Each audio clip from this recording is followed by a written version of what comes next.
If there's one frustration I hear over and over again when talking to CEOs about technology, it's this gut-wrenching fear that when you invest in technology, there's actually a really high likelihood that nothing good will come of it. And when you think about it, it's the opposite when you come into a technology project thinking. Most of the time, technology is supposed to deliver these outsized returns, scale your business, automate your processes, really accelerate your business.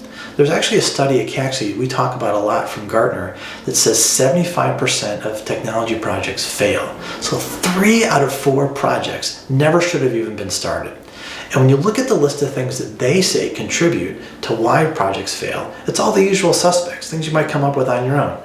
Lack of a project management process, failure to really outline the specs, etc. But those are all the in-the-weeds details about how the project was executed.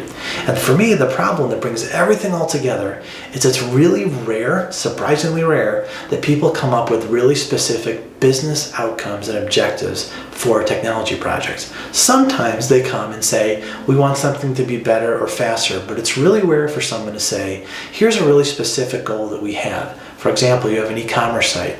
We want our conversions not just to be better, but we want to go from X to Y%. We want to drive revenue from X to Y% or dollars, whatever it is. But when those measures come into play, the nature of the project completely changes, and the teams can get aligned on why we're doing this. Now that's more on the how the project gets executed side of things. But think about this. If you buy a technology project based on what it costs to do it, you're really back in the project game. So one of the things that I think is a big takeaway is think about what it costs to not do the project. And one of the magical things that happens is all of a sudden your priorities snap into alignment.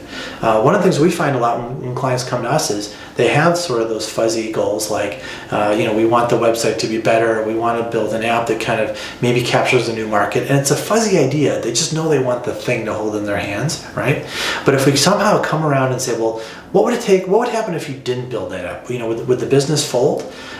Would it be such a big deal to not do that? Going back to the e-commerce example, we had a recent conversation with a client that was looking at conversion rates where their checkout numbers were going down and they couldn't figure out how to convert better. One of the things that we identified was a performance problem.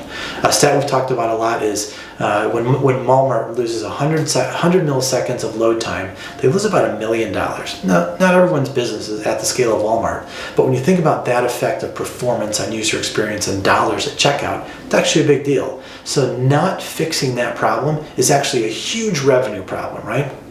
Whereas some other thing that may be a nice to have, or this idea about having an app that's, even as I'm describing it, is kind of fuzzy, that's where all the problems lie. So if there's one takeaway from this video, if 3 out of 4 projects fail because of lack of a defined outcome, if you go ahead and define your outcomes and think about what it would cost to not do it as opposed to what it would cost to do it, I think you'll find you'll be in that 25%.